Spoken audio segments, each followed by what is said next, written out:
بارون میاد تو کوچه میشینه در خیالات خودم در زیر بارانی که نیست. هاجر حالا آجم خیلی بده. چرا چی شد؟ باران واتوری داره میگه دیگه. زمین رو نمیتونی ازش بگیری؟ این دیگه موندنی اون نیست. موقع عباسش سر جاش بود نمیداد، الان دیگه وای به حالمون. هی تاله من نسه.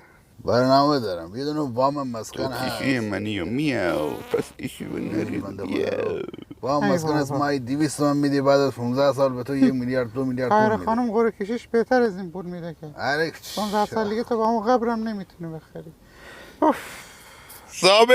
صابر من کور ای شدم خدا. صابر. وزیر عینه که کلی منو میگرفت. برداشتی رفتی فروختی، من به تدریج کور آقا شدم. جون همه جا رو اون سیاه عینک میبینم. نیست، اون ای حوله سیاه است. بشم یا اون روزی که ابوالفضل، من یا تو رو ابوالفضل. کاشتم. بی شرف اون آقباد آقا جون منو حوله کور است، کردی سب رها کن، یا شدی. سب کن برات الان میگم، میخوای یا اینا دیدی منو صابر آوره